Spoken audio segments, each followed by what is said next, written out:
Hello and welcome to this week's episode of the Dram Show with me, Chris Goodrum. Okay, so a big thank you to everybody that commented and said nice things about my colleague last week, and obviously a huge thank you to those of you that have put your hand in your pocket and purchased a bottle.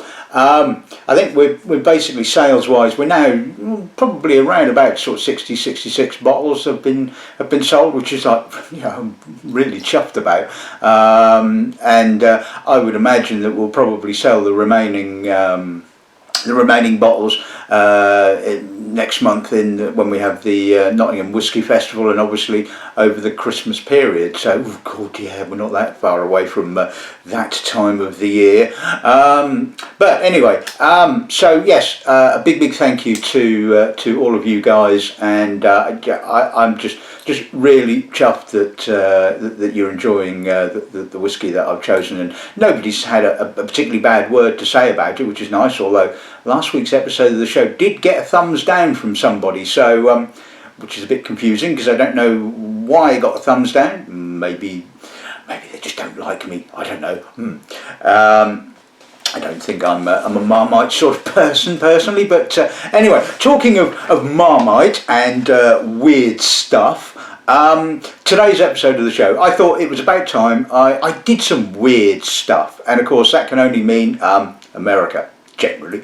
Well, in this case it certainly does, and obviously the home of the free, the brave, and the experimental, and the downright bizarre. It seems quite fitting, really, and I've always been keen on experimentation. I mean, the nice thing about other parts of the world and America and what have you is they're obviously not hamstrung by the Scotch Whisky Association's diktats of what is traditional and what isn't. It basically is a bit of a free-for-all. You want to do some weird shit, then, well, go ahead. And I think I've got some quite weird stuff in front of me today. And of course, whenever you're talking about weird stuff in America, Corsair always is at the forefront of that. And I think when they first came out, they're very divisive. I mean, a lot of people were basically sort of writing them off as kind of rich kids just mucking about, and I personally thought, yeah, why not? Why not try some experimentation and different types of corn and different varieties of things. And pretty much now it's de rigueur. Everybody's banging on about sort of, using millet and oats and all sorts of other sort of cereals and terroir and different barley types, and it's all now sort of, like I said, it's pretty much like anything you can think about. Whenever there's a sort of an experimental phase, or something new comes out and everybody goes, oh my God, what the hell's all that? And a few years down the line, everybody's at it. It's kind of been subjugated into the sort of the general mass of production styles and types, and everybody's going, well, what's all this about? Let's have a look at this, And I imagine some of these experiments probably never end up going anywhere for one reason or another, but some of them end up being released. And so I've always had a bit of a soft spot for Corsair. I mean, you could probably say they're the brew dog of the whiskey industry, and although I don't think they're quite as shouty and annoying as Brewdog. I mean, again, when Brewdog first came out, I loved that sort of, we're sort of fighting against the sort of establishment and all that kind of stuff. And now, of course, they are the establishment, and now, they're still making all these noises and being loud and shouty, and you just look at it and you just think, oh, for God's sake.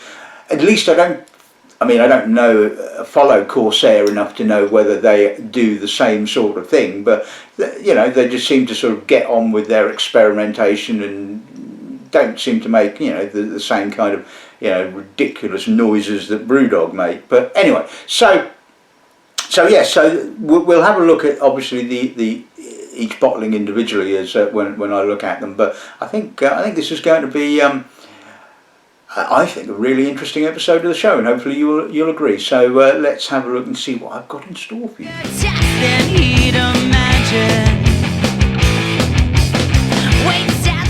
Right, okay, so we're going to kick off with a bottling by a distillery called Cleveland Underground, or Cleveland Distilling Company, or whatever they're called.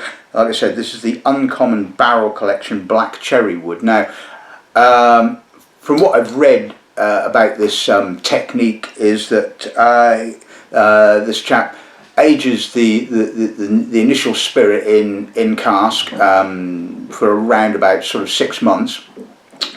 Takes said cask, chops it up, sticks it into some kind of pressure tank with the liquid, and it basically forces the spirit into the wood and then yanks it out again. Now, I think that he does essentially a bourbon using American white oak. This one is part of their Uncommon Barrel Collection, and they use black cherrywood. Now, black cherrywood apparently is very, very porous, so pretty useless for making casks out. I don't know, I'm guessing that it must spend 6 months in a black cherrywood cask to start off with, probably wrapped in stuff to stop it leaking, I guess. But anyway, so chunks of wood in this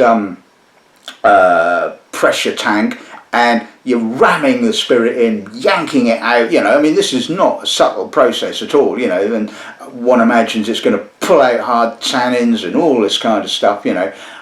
So this happens, I think it's about a week, I think, in this tank, and then all the contents are then popped into a vacuum apparatus, whatever that is, and the vacuum basically just yanks it all out and what have you, and then it goes, sticks it in a bottle. So the question is, yes, it probably really has oodles of wood character, but is it going to sort of have the same fate as a lot of these other ones have, and obviously have no spirit maturity? So is it going to be sort of raw young spirit and oak? Well, we shall find out. Bottling number 2 is an independent bottling by Malts of Scotland. It's called Lawrenceburg. It was distilled in 2007. It's an 11-year-old bottle at 53%. Now, obviously, on the label it's called Indiana Light Whiskey, so obviously it comes from Lawrenceburg in Indiana. That's a bit of a giveaway. It doesn't state what distillery in Lawrenceburg, but one imagines it probably comes from MGP, or Midwest Grain Products of Indiana. So you're wondering probably what's so weird and interesting about that. Well, apparently this has been finished in an ex-Caribbean rum cask, so interesting. I'm assuming that it is a bourbon mash, so I'm assuming it's at least 50% or 51% corn and what have you. But we shall find out when we get to taste it. Bottling number 3 is the first of the 3 Corsair bottlings. This is called Oatrage, and the mash for this is 51% malted oats, 27% 6-row malted barley, and 22% coffee malt. So that's an interesting mash bill, if ever I've heard of one. So it'll be interesting to see what that one's like. I mean, you know, a lot of the Corsair bottlings I've found, you know, you initially taste them and you go, whoa, ooh, that's intense, that's incredible. But you think, oh, I don't think I could cope with a second glass of that. And we shall see whether that is indeed the same of that one. Bottling number 4 we'll be looking at is another Corsair. This one is called Buck Yeah. Okay, again, bottled at 46%, and it is made with buckwheat, interesting, and Victory malt, which I think Victory malt is more often used in brewing, I believe. So yeah, that could be interesting, or it could be anyway. And moving on to the penultimate one, like I said, you know, it's now sort of de rigueur for sort of, you know, doing sort of different stuff with your malt and your barley and what have you. And here we have one of the big distilleries, or the more well-known distilleries, Woodford's Reserve. This is their Masters Collection Cherrywood smoked barley, bottled at 45.2%. and it is a mash bill of 70% corn and 30% barley, which is obviously smoked using cherrywood. Now, I kind of like the Masters range. I mean, of the ones I've tasted so far, the white corn was just absolutely stunning, and so it'd be interesting to see what this one is like. What does the cherrywood smoke do to the barley? Because there's quite a lot of barley in there. I mean, 30% is quite a lot for an American whiskey, and so it's going to have, you know, I would have thought, quite a bit of influence on the end spirit. And yeah, I think that's going to be really interesting. And the final bottling is the third of the Corsair bottlings that I have in front of me. This is, again, this is called Triple Smoked, but this is the single barrel Distillers Select bottling, bottled at 67.5%, so yes, leave the alcoholic one till last. So and again, really interesting production method. So they take 3 batches of barley, each one smoked using a different wood, or peat in actual fact is one of them. Cherrywood is another one, so that does seem to be a bit of a favourite of the American distillers, and beechwood is the other one. So it's then obviously all this malt is then combined and distilled, and ta-da, this is what you have. So sounds quite intriguing, but of course, you know, the proof of the pudding, as they say, is always in the eating. So let's kick off with some experimental whiskey.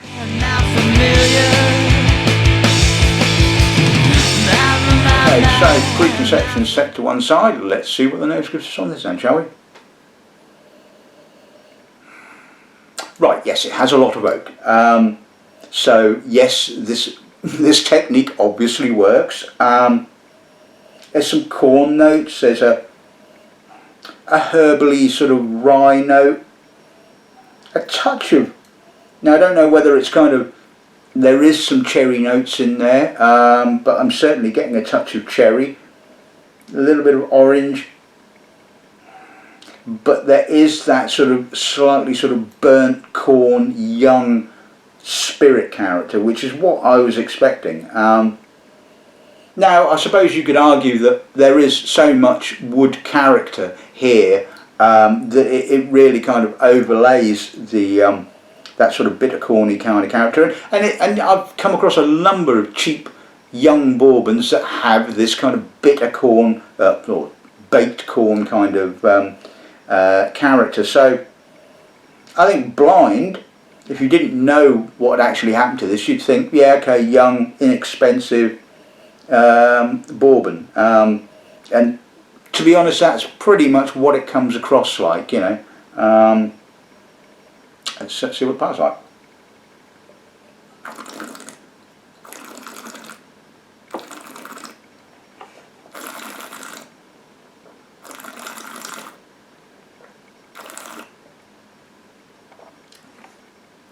It's a bit of a stringent finish, it has to be said. So yes, young, oily corn, slightly bitter, burnt toffee. Again, a lot of oak, quite a bit of bitterness in actual fact. And again, I often find that on these experimental whiskies and things like recharred casks and stuff like that, the tannins just become overly bitter. Yeah, the finish is a bit short, it's a bit astringent, and like I said, to me it tastes like a young bourbon. So I suppose you could argue in a sense that Cleveland Underground have indeed done what they set out to do. They have created a product that in essentially less than a year tastes like something that's probably about a year old, maybe 2 possibly. It has a lot of oak character, but again it has that sort of young spirit character, and it I wouldn't say it's disjointed, I would just say it is what it is. So yeah, I think make your own mind up about that one. I mean, like I said, to me it tastes like a young bourbon, so I guess it's not like it tastes completely and utterly dreadful.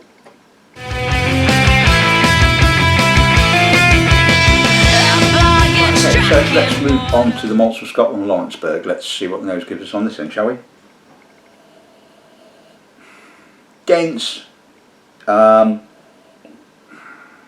chunky, bit unyielding, dried fruit, very grainy. I mean, I remember when I tasted this blind, my conclusion was that it could well be column still distilled, and it probably is, I would have thought, because it has that sort of high-toned, grainy column kind of character, but it's a bit dense. I think there's sort of the finishing in the in the sort of the rum cask has obviously given it that dense and that weight, but it's kind of made it a bit, like I said, a bit unyielding. It's not particularly complex, and like I said, the rum cask isn't giving me effusive kind of rummy kind of notes. It's giving it a sort of a density. So it's interesting, but it's not setting my pants on fire, shall we say. Anyway, let's see what the pant's like.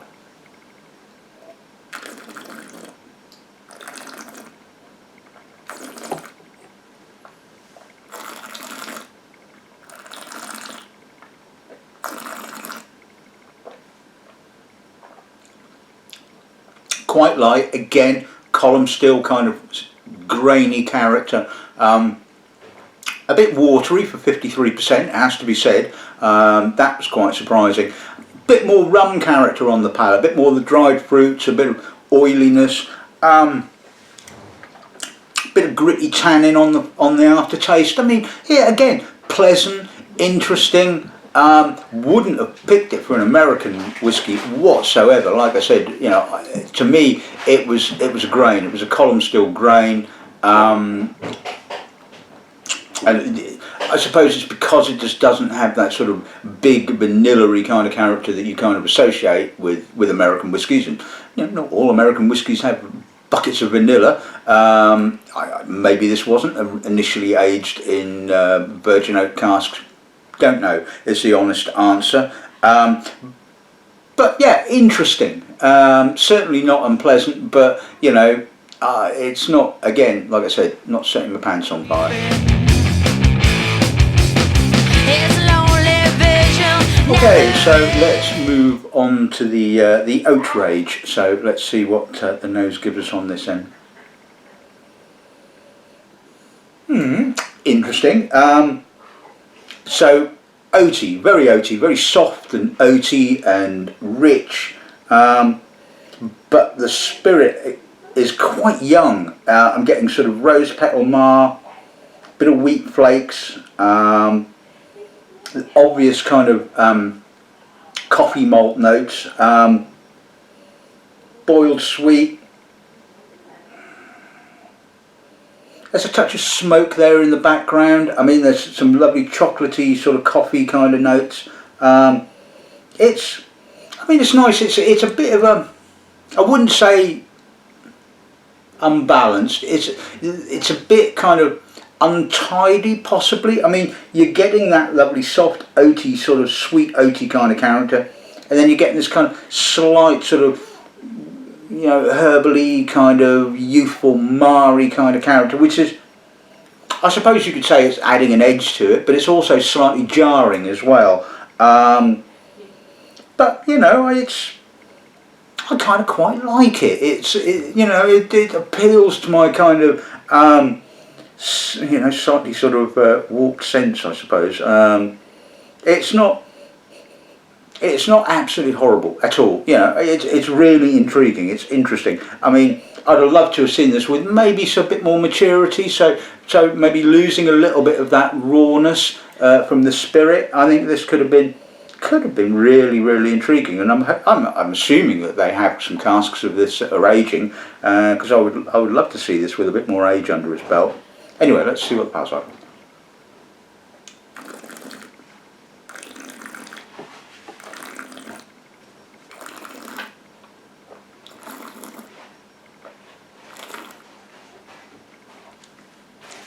Young, oily, fainty, not so much of the oats on the palate. I'm getting more of the raw spirit. I mean, there's a little bit of oatiness, and there's a little bit of that kind of herbal, chocolate malty kind of note in the finish, but again, it's a little jarring. It's a bit young. It's a bit, you know, it's not quite, I feel, melded all together. It's a little bit sort of staccato. You know, you're getting sort of young spirit, you're getting a little bit of oak, and then you're getting the sort of the chocolate malt, and it kind of comes in sort of staggered steps rather than sort of flowing effortlessly. And I think that personally just comes down to the length of time this is not spent maturing. I think if this is spent a little bit longer, and it kind of slightly melded a little bit more and it had lost a little bit of the rawness. I mean, maybe that you could argue that losing that rawness would have lost some of the intensity, but I would argue that losing that rawness would maybe have allowed the other flavours a little bit more leeway, a chance maybe to come a little bit more forward and a little bit more developed. Because at the end of the day, I think that's pretty much it. I just don't feel it has significantly and developed enough. And it's in its kind of infancy, its raw stage. But, you know, an interesting experiment, shall we say.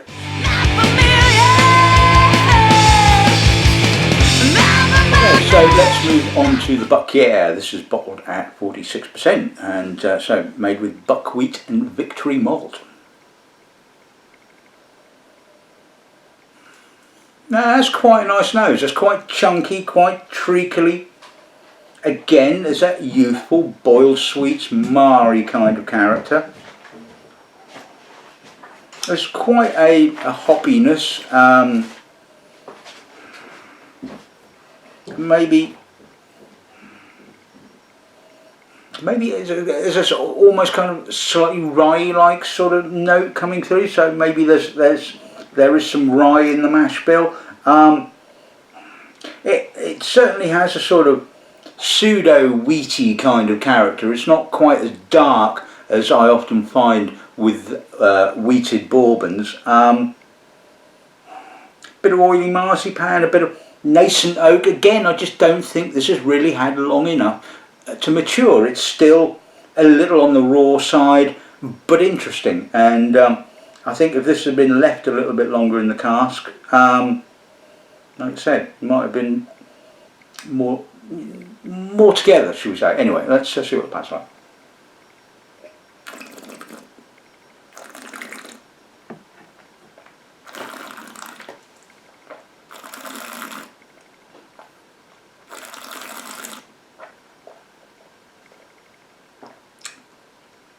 A bit darker, quite short, more wheat flake kind of character. Again, herbal mar, youthful, intense,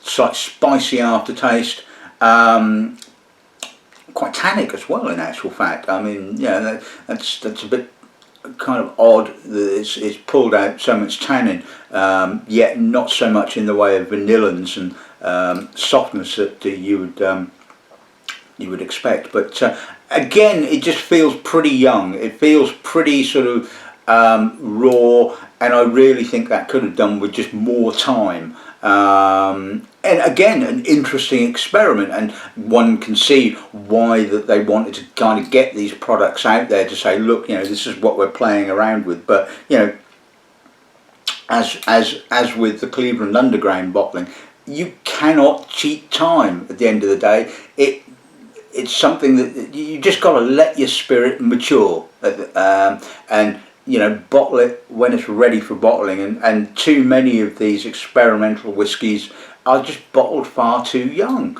and this is just a case in point. It has to be said. I really enjoy it. I think it's great spirit. It's just been bottled far too young. Right, okay, so let's move on to the Woodford's Reserve Cherrywood smoked barley. I still taste the chocolate malt. I think I probably should have put this one at the end in actual fact, but anyway, it's always a bit of a lottery when you think about what order to put these things in. But anyway, let's have a look at the Woodford's Reserve, and this is not cheap, I hasten to add. Oh, that's an intense nose. Again, quite young. or it certainly has that sort of edgy, youthful kind of character. Kirsch, wood smoke, obviously from the cherrywood. It has a slight sort of cherry kind of sweetness. I don't know whether that's kind of in my head because I know it's smoked with cherrywood, or whether it's actually there. It's always one of those things, you know. Which is one of the wonderful things about tasting whiskey blind, is that you don't have any of this kind of information, so all you're going on is your senses and what you feel is in the glass. And sometimes, you know, when I do tastings, I'll say, well, you know, I pick up pineapples and glacé cherries, and people will go, oh yeah, and it's not because they haven't got a clue what they're smelling. It's because the power of suggestion. And you know, when you taste something blind, you have no suggestion. You just have to work on what your senses are telling you. I really like this, even though it has that youthfulness. It's got the youthfulness is more contained, I suppose. It's got a lovely smoky, chocolatey, barley sort of vanilla, and you know, again, I don't think it's just something I could have much more than one glass of, because it's very intense and very herbal and cherried, and you know, and young and intense and yeah, I keep using that word, but these are intense spirits. It's nothing, you know, you can't sort of get away from that. They have a real intensity of character, which I love. And in, like I keep saying, I think in most of these spirits cases, I think they just could have done with a little bit more aging. But this, I think there's more together. I get the feeling there's a little bit more maturity here, although the spirit does seem to sort of tell me that it is pretty young. Let's see what the pass like.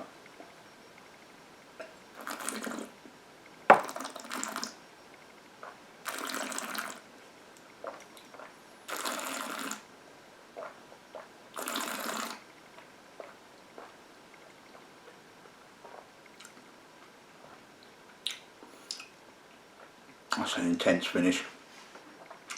A lot more sweet corn on the palate. Certainly, yes, there's the smoke, the oak, and richness, and there's a bit of cherry, but it's quite herbal as well, with a sort of almost herbally kind of rye kind of character. Yet there's no rye in there at all. So where does that character come from? That's a bit perplexing, it has to be said. Is it coming from the oak? I mean, you know, I often find that sort of when I'm tasting whiskies that have been aged in first fill American oak, you often tend to sort of get a lot of that kind of herbally rye character, which is obviously, you know, the rye is sort of still nestling in the oak staves. But I like this. It has an intensity to it. Again, you know, and I'll stop using that word on honestly. It's got that lovely smokiness. There's a bit of licorice, a bit of tar, a bit of sweet cherry. I mean, you know, it's just there. Honestly, there is a real lovely sweet cherry, Kirshy kind of character. It's medium length, I would say. And the raw sort of rose petally marry spirit kind of comes through, and yeah, it's really intriguing stuff. Again, I don't know whether I would want to sort of have more than one glass of this at any particular time, but you know, I really like that.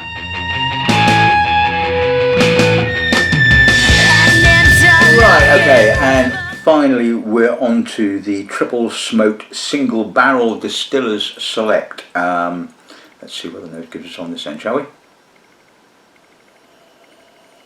Oh, God dear, God, that's tight. I mean, that is tight. That oak is tighter than a gnat's chuff, it has to be said. Really chunky. But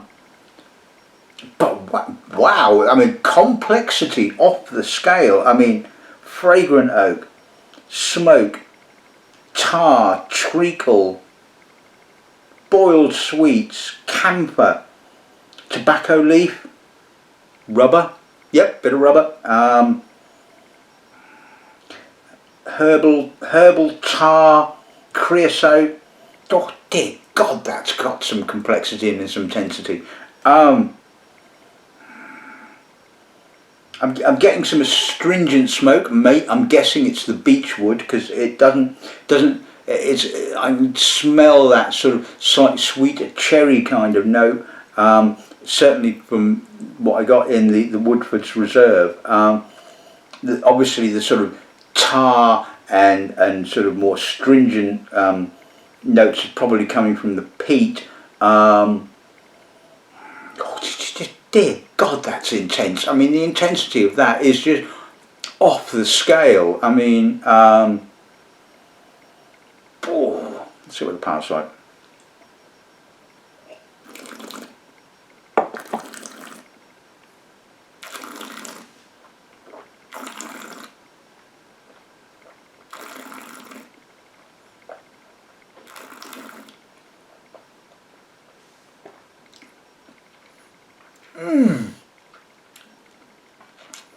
My God, that's alcoholic. Tar, peat, rubber, smoke, bitter, real intense bitter oak, slight herbal character, bit of raw spirit kind of coming through on the finish. It kind of reminds me, not necessarily in flavour profile, but more in its overall feel of the Balcones burnt scrubby, whatever it's called, bottling, I forget now. It just has that intensity. I mean, it is pungent, alcoholic. It's kind of like love-hate. I mean, you taste that and you're just going to just go, oh my God, what the hell is going on here? I mean, in my tasting notes, I mean, I tasted this for the whiskey magazine, and yeah, I kind of wanted to just get some odd little bits in there. I remember using sort of, what was it I said about one particular bottling? Oh yes, more rubber than Susan Whalen's wardrobe. Yeah, look her up. And I think in my tasting note for this, I kind of like said, this reminds me of a woman scorned. I mean, it is just full on. It is just sort of like, you know, intense. And there's so much going on. It's just almost one of those whiskies that literally defies a tasting note. I mean, literally, you want to pick out a character, it's there. Let's put a little drop of water with it and see if that, shall we say, tames the spirit. No, it's still pretty intense. It's herbally, it's smoky, it's peaty, rose petally. It is just, it's a full-on smack in the face, it has to be said. There's a little bit of cherry sweetness, a little bit more sweetness now. Bit of raw kind of cereal, malt, not malt biscuits, more kind of almost shredded wheat notes. I mean, you know, it's just like I said, it's one of these kind of spirits that literally has pretty much everything you can think of. Well, not everything you can think of, but you know, you look for it, you're going to find it to a certain extent. Damn, that is just incredible. It really is. See what the pass like now.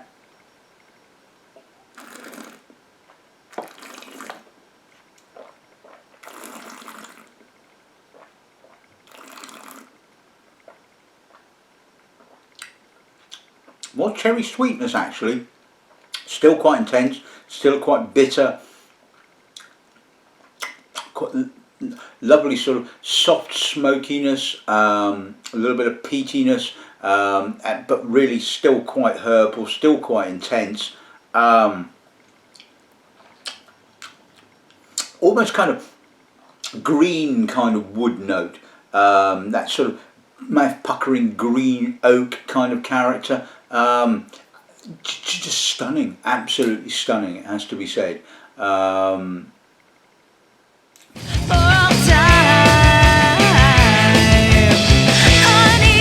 Okay, so let's sum today's episode of the show up.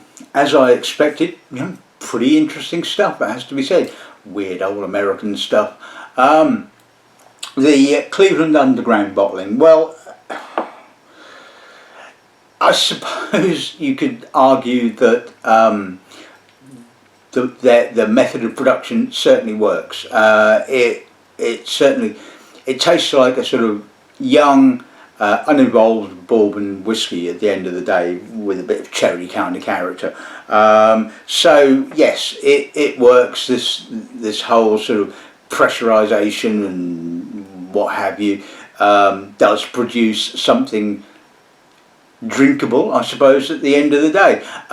There's a complete lack of complexity, there's a lack of evolution, but it works. So I guess you can't argue with that, whether you kind of like approve or disapprove of this experimental technique. I guess is a completely different kettle of fish. But it does what it does, I suppose.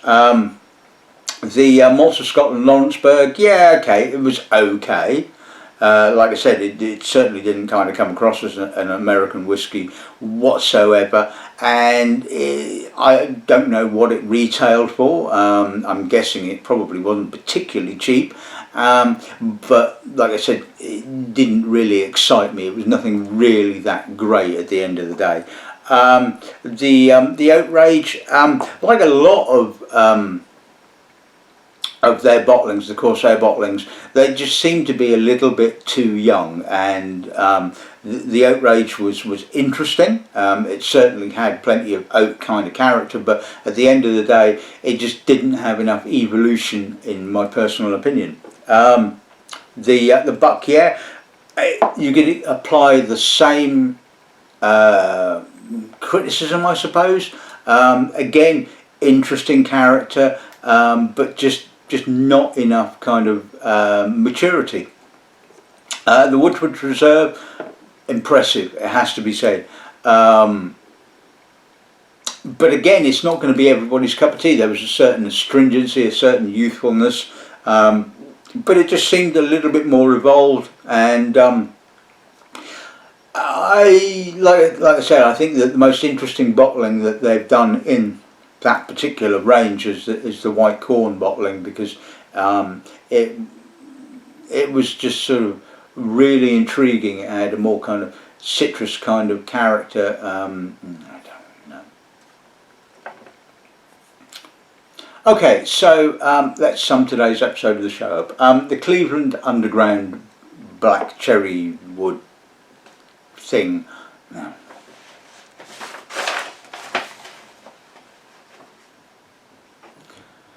Right, okay, so let's sum today's episode of the show. Now what? Something. Thing. That's so funny. Wasn't supposed to be. I know. Right, okay, so let's sum today's episode of the show. Well, I think you'll agree, a really intriguing, interesting tasting. Bit weird, bit wonderful, but yeah, interesting is the objective word for today, I think.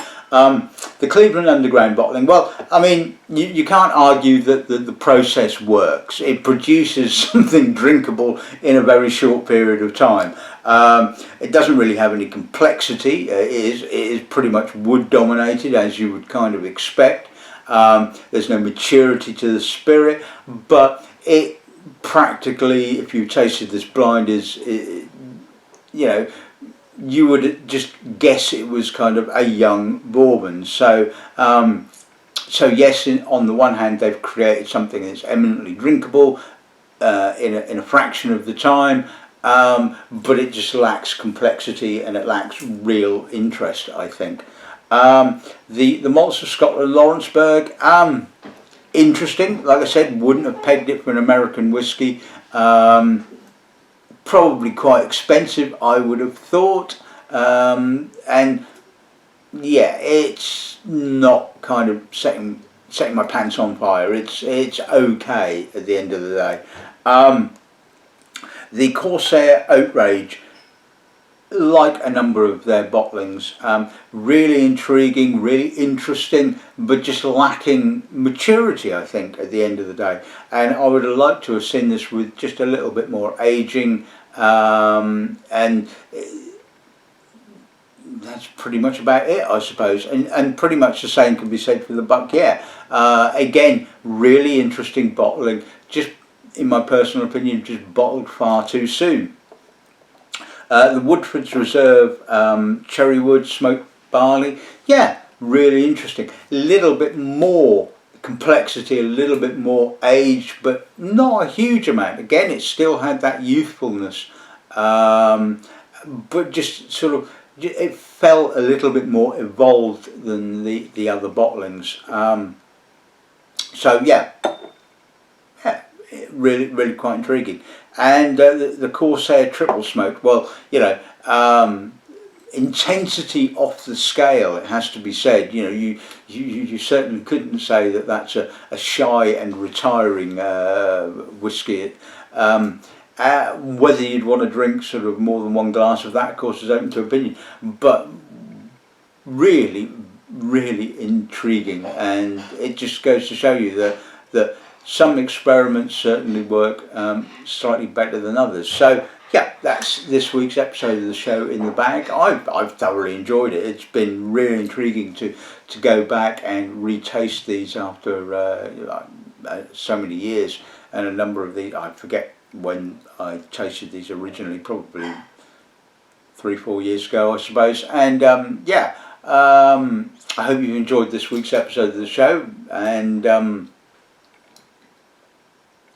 all that's left to say, I suppose, is good dramming and good afternoon.